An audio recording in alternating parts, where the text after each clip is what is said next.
कोई उम्मीद है कि इस बार जो है ये मुकाबला बहुत ही दिलचस्प होने वाला है, बहुत टक्कर का होने वाला है। प्रकाश पांडे दूसरी बार कुरैशी जीते थे। ये सिलसिला लगातार 2013 तक चलता रहा। चुनाव का परिणाम आया तो 2000 के आसपास के मतों से देवेंद्र यादव ने एक करारी शिकस्त प्रेम प्रकाश पांडे को।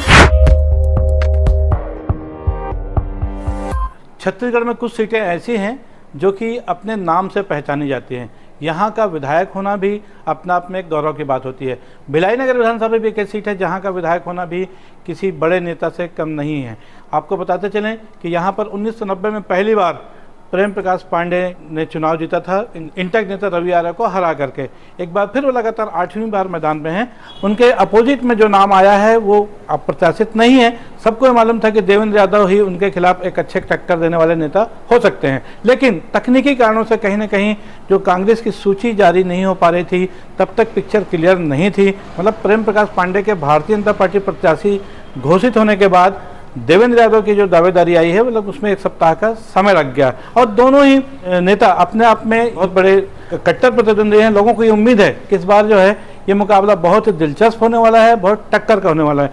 आइए हम आज आपको बताते हैं कि दोनों नेताओं की खासियत क्या है। जैसा कि मैं बता रहा था कि प्रेम प्रकाश पांडे आज लगातार 8वीं बार भिलाई नगर विधानसभा से मैदान में है। 1990 में इंटक नेता रवि आर्य को हराकर उन्होंने अपने चुनावी अभियान की विधायकी के सफर की शुरुआत की थी और उसके बाद उन्होंने कम से कम 6 बार उनका मुकाबला कांग्रेस प्रत्याशी बीडी कुरैशी से होता रहा और कभी एक बार वो जीतते थे प्रेम प्रकाश पांडे, दूसरी बार कुरैशी जीते थे। ये सिलसिला लगातार 2013 तक चलता रहा।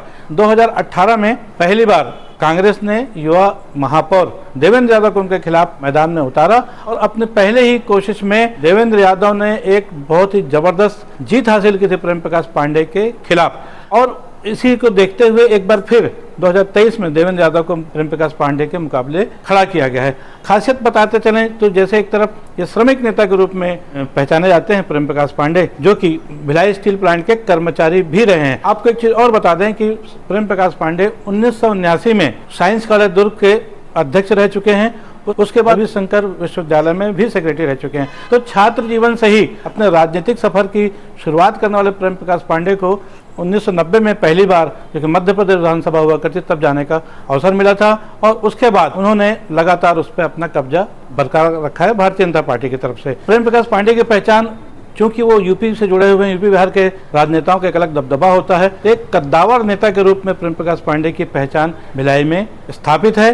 2003 में चुनाव जीतने के बाद उन्हें, जबकि पहला चुनाव था छत्तीसगढ़ बनने के बाद, 2000 में छत्तीसगढ़ राज्य का गठन हुआ था और तब मध्य प्रदेश से कट करके राज्य बना हुआ था। अजीत जोगी मुख्यमंत्री बने थे उस समय और 2003 में पहला चुनाव था अस्तित्व में आने के बाद छत्तीसगढ़ के। और तब पहले कहा जाए कि पहली विधानसभा जो बनी थी उसके पहले विधानसभा अध्यक्ष के रूप में प्रेम प्रकाश पांडे को उनको जिम्मेदारी दी गई थी और उन्होंने 5 साल तक उसका निर्वहन भी किया। यह अलग बात है कि उस चुनाव के बाद 2008 में वो चुनाव हार गए थे बीडी कुरैशी के मुकाबले, लेकिन क्षेत्र में एक कद्दावर नेता के रूप में प्रेम प्रकाश पांडे की एक अच्छी खासी पहचान स्थापित है। इस बार के चुनाव में देखा जाए तो प्रेम प्रकाश पांडे के हक में जो 2 बातें सामने आ रही है, उसमें महत्वपूर्ण बात यह है कि भारतीय मजदूर संघ बीएमएस, जो कि पहली बार भिलाई स्टील प्लांट की एक प्रतिनिधि संस्था के रूप में काम कर रही है। जो चुनाव अभी कुछ महीनों पहले जो हुए थे उसमें एक समय था जबकि इंटक का यहाँ साम्राज्य हुआ करता था। कांग्रेस की संस्था थी, लंबे समय तक सालों साल उन्होंने राज किया और उसके बाद 2 बार कम से कम सीटू ने चुनाव जीता और सीटू को प्रतिनिधित्व करने का अवसर मिला था भिलाई स्टील प्लांट के कर्मचारियों का। लेकिन इस बार अभी कुछ महीने पहले जो चुनाव हुआ था उसमें बीएमएस को ये मौका मिला और रविशंकर सिंह और चिन्ना केसोलू जैसे लोग, जो कि प्रेम प्रकाश पांडे के खास समर्थकों में से माने जाते हैं, और उनके फेवर में जो बात आ रही है वो यही आ रही है कि कहीं ना कहीं जो बीएमएस है, जो भिलाई स्टील प्लांट की जो संस्था है, वो भी उसकी जो यूनियन का जो प्रतिनिधि संस्था है वो बीएमएस है, वो इनसे जुड़ी हुई है। एक बात और देखा जाए कि पिछले कार्यकाल के दौरान 15 से 20 साल जब वो 3-4 बार रहे हैं, उसमें उनके जो महत्वपूर्ण कार्यों की अपन चर्चा करें अगर भाई जब देखा जाए तो ये मौर्य चंद्रा का जो अंडर ब्रिज है, निसंदेह ये विधानसभा अध्यक्ष रहते हुए उन्होंने इसका जो है निर्माण कराया था अंडर ब्रिज का। और उसके बाजू में सेक्टर 2 में जो स्पोर्ट्स कॉम्प्लेक्स टाइप का बना हुआ है बहुत विशाल, वो भी प्रेम प्रकाश पांडे की देन है। निसंदेह चाहे खेल का मैदान हो और चाहे वो अंडरब्रिज जैसी सुविधाएं उन्होंने बहुत की थी। उसके अलावा इस्पात क्लब सेक्टर 1 से जुड़ा हुआ है, क्रिकेट का बहुत बड़ा मैदान है जिसमें बहुत बड़े आयोजन उन्होंने करवाए। तो युवाओं के लिए भी उनका जो योगदान है, उनकी भागीदारी रही है वो जबरदस्त रही है। उनके पुत्र मनीष पांडे ने वहाँ पर एक बड़ा टूर्नामेंट भी 2-3 साल तक करवाया था। प्रेम प्रकाश पांडे के कार्यकाल के दौरान ही उनके जो विधानसभा क्षेत्र खासतौर पर कहा जाए उसमें जितने भी छठ तालाब हैं, क्योंकि यहाँ पर यूपी बिहार के लोगों का भी है और यूपी बिहार के अलावा अब तो स्थानीय जो नागरिक हैं वो भी कहीं ना कहीं छठ पर्व को धूमधाम से मनाने लगे हैं। तो जितने भी छठ तालाब हैं, चाहे वो सेक्टर 2 का छठ तालाब हो, चाहे वो रिसाली मरोदा का छठ तालाब हो, चाहे वो कुर्सी पार का हो, जहाँ का भी, मुझे लगता है कम से कम 8-10 तालाब ऐसे हैं जिनकी एक अलग पहचान बन चुकी है। और उनके विधानसभा क्षेत्र में नहीं भी था नेहरू नगर का जो मैदान, तब भी उन्होंने कोई कसर नहीं छोड़ी। जो आज का जो स्वरूप है, जो सौंदर्यता है वहाँ की, वो निसंदेह प्रेम प्रकाश पांडे की देन है। तो एक हिसाब से देखा जाए तो उनके जो कार्यकाल पे जब भी बात आएगी तो इन सब चीज़ों का उल्लेख होगा। अब बात करते हैं देवेंद्र यादव की। देवेंद्र यादव जिन्होंने राजनीतिक कैरियर की शुरुआत छात्र जीवन में NSY से की, जिले के अध्यक्ष रहते हुए बाद में प्रदेश में उनको जिम्मेदारी मिली और उसके बाद राष्ट्रीय स्तर पर भी NSY के पदाधिकारी गौरव उनको मिला है, जिम्मेदारी उन्होंने उठाई है। और उसके बाद जब 2015 में पहली बार उनको महापौर का टिकट मिला तो उन्होंने जो धमाकेदार जीत की और खासतौर पे स्थापित पूर्व महापौर यहाँ के विद्याधर भसीन जो कि विधायक भी थे और उनके एक मल्टी कॉर्नर कॉन्टेस्ट हुआ करता था, उस समय हुआ था, उसमें उनको पराजित करके पहली बार एक युवा चेहरे के रूप में भिलाई में एक पहचान बनाई थी देवेंद्र यादव ने। राजनीतिक सफर के वो धमाकेदार शुरुआत के बाद देवेंद्र यादव ने अभी आज तक मुड़कर नहीं देखा। 2015 से लेकर 18 तक उन्होंने अपनी संगठन क्षमता को भिलाई में दिखाया और इसकी सबसे बड़ी मिसाल थी कि युवाओं को उन्होंने जिस तरह से जोड़ा अपने साथ में, अपनी टीम में, वैसा कोई दूसरा उदाहरण आज तक भिलाई की धरती पर देखने को नहीं मिला। एक तफरी नाम का एक आयोजन सेंट्रल वन्नी को सड़कों पर सवेरे 4 बजे 5 बजे शुरू होता था, सप्ताह में एक दिन संडे के दिन, जिसमें पूरे भिलाई के न सिर्फ युवा वर्ग, तमाम लोग, महिलाएं, लड़कियां, पुरुष, सब लोग इकट्ठे होकर के एक तफरी में लगभग 2 से 3 घंटे जो है अपना एक्सरसाइज करते थे। अपना जो उनका कौशल, उनके अंदर यदि कोई खासियत थी, कोई डांस करता था, कोई गाना गाता था, कोई एक्सरसाइज करता था, मतलब जो उनके अंदर का जो स्पेशलिटी कहा जाए, एक विशेषता जो रहती थी, उसको दिखाने के लिए उन्होंने एक मंच दिया था और उसमें युवाओं की एक बहुत बड़ी टीम देवेंद्र यादव के साथ जुड़ गई थी और जिसका लाभ उनको जब 2018 में विधानसभा चुनाव हुए और मुख्यमंत्री भूपेश बघेल ने उनको प्रेम प्रकाश पांडे के खिलाफ पहली बार विधानसभा का टिकट दिया, तब देवेंद्र यादव के साथ युवाओं की पूरी फौज लगी हुई थी और ये माना जा रहा था कि कहीं ना कहीं बड़े नेता के साथ देवेंद्र यादव कैसे लड़ेंगे, कैसा करेंगे। लेकिन जब चुनाव का परिणाम आया तो 2000 के आसपास के मतों से देवेंद्र यादव ने एक करारी शिकस्त प्रेम प्रकाश पांडे को दी थी।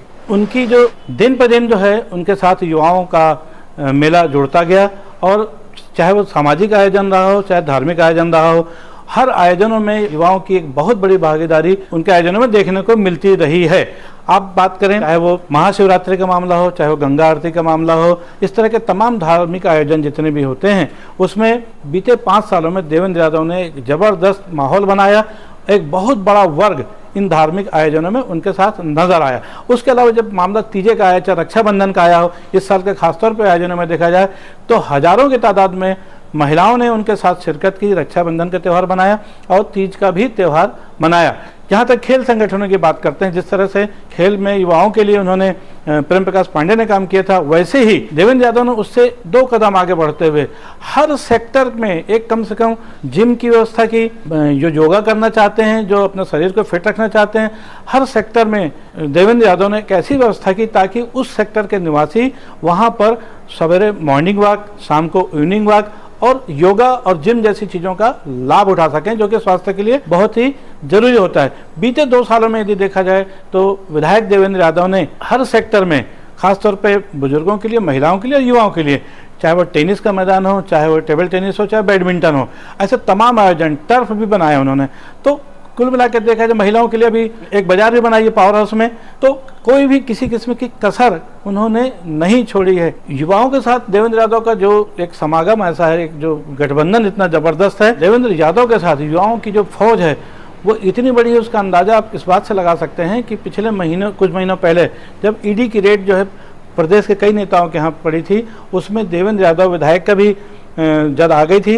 उस छापे के दौरान जब ईडी के लोग उनके घर के अंदर थे, उस समय बाहर तमाम भिलाई नगर विधानसभा क्षेत्र के युवक युवतियाँ और उनके जो फॉलोअर्स से कहा जाए, उसमें आम नागरिक भी था, हजारों की संख्या में लगभग 15 से 20 घंटे बैठे थे और उन्होंने वहाँ पर सामने पंडाल लगा करके ईडी का विरोध किया था, जिसमें महात्मा गांधी के भजन रघुपति राघव राजा राम पतित पावन सीताराम इनको सद्बुद्धि दे भगवान और हनुमान चालीसा जैसे पाठ का किए गए थे और दरवाजा ईडी वापस जाओ जैसे नारे भी लगाए गए थे, जिसकी वजह से ईडी के अधिकारी भी सख्ते में आ गए थे।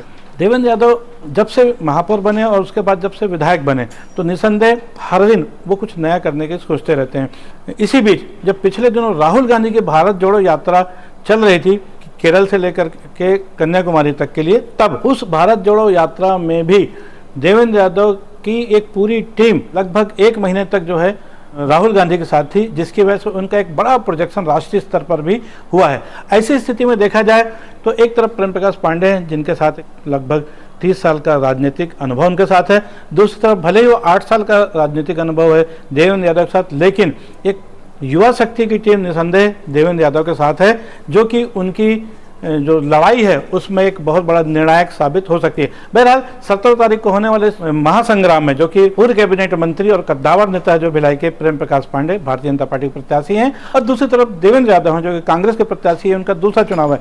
इन दोनों की का ये महासंग्राम किस वक्त करवट बैठता है, इसको देखने के लिए हमको 3 दिसंबर तक इंतजार करना पड़ेगा। और आज के लिए बस इतना ही। मैं हूं बीडी निजामी, आप देख रहे हैं न्यूज़ T20। कल फिर मिलेंगे किसी नई खबर के साथ। हमारी आज की खबर आपको कैसी लगी इस पर अपनी राय अवश्य दीजिएगा और हमारी खबर को लाइक करेंगे, चैनल को सब्सक्राइब करेंगे। जय हिंद, जय भारत, जय छत्तीसगढ़।